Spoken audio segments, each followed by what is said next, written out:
Hello guys, j'espère que vous allez bien. On se retrouve dans un nouveau mini-vlog. Ça y est, je me suis prise au jeu. Cette fois-ci, on est à Marie-Galante pour le festival Terre de Blues avec la région Guadeloupe. Donc on va vous faire vivre tout ça en inside. On se dit à tout à l'heure, venez avec moi, on va bien s'amuser, ça va être génial.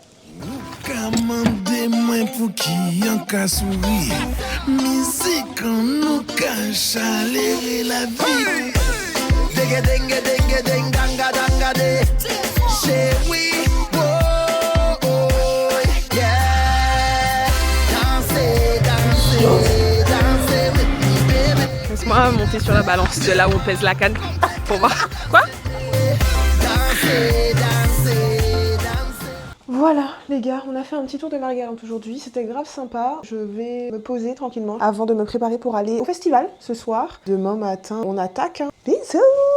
Bonsoir tout le monde, je suis avec Cyril Coudou, organisateur du festival Terre de Blues. Comment se passe cette 24e édition? Ça se passe très bien, ça va démarrer par Ryan Labiche. Il vient de finir classe et puis on enchaîne avec Réal Limite qui est la tête d'affiche de ce soir. En fait c'est un travail d'équipe avec City Tourisme de Marie-Galante, la communauté des communes de Marie-Galante et puis tous les partenaires, la région Guadeloupe qui nous accompagnent. L'idée c'est de contenter le public à travers une thématique qui est mémoire et pulsation. Merci beaucoup Cyril et à très bientôt.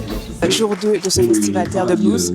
On est là à la Villa Canada ce matin pour la matinée de professionnalisation avec la région Guadeloupe. Je vous fais un petit récap tout à l'heure. Peace. Qu'est-ce que le GIP Café Culture et quel est l'objectif du GIP Café Culture? GIP Café Culture, c'est un groupement d'intérêt professionnel. L'objectif, c'est de soutenir l'emploi artistique et technique quand les artistes se produisent dans les hôtels, bars, restaurants du territoire. Quelle vision a la région dans l'accompagnement des artistes sur le festival au-delà de juste les bouquets? C'est surtout pour nous un espace de formation et d'information.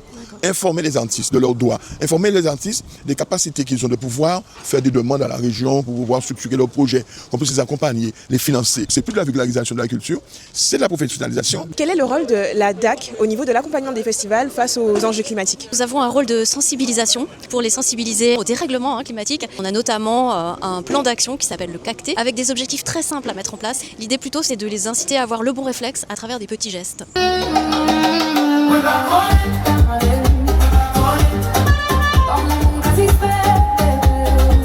Après une journée hyper chargée, on est de retour sur le festival pour s'ambiancer et profiter au maximum. Et bien évidemment, Missy Sadik et Machel Montano ont mis le feu sur scène. Malheureusement pour nous, on arrive déjà à la fin de ce vlog parce que je n'ai pas pu rester pour la totalité du festival.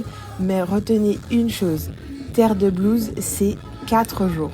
4 jours de festivités, de musique, de off, de conférences, d'ateliers, de villages artisanaux et j'en passe. Bref, finalement, Marie-Galante pendant 4 jours, c'est l'île qui ne dort pas.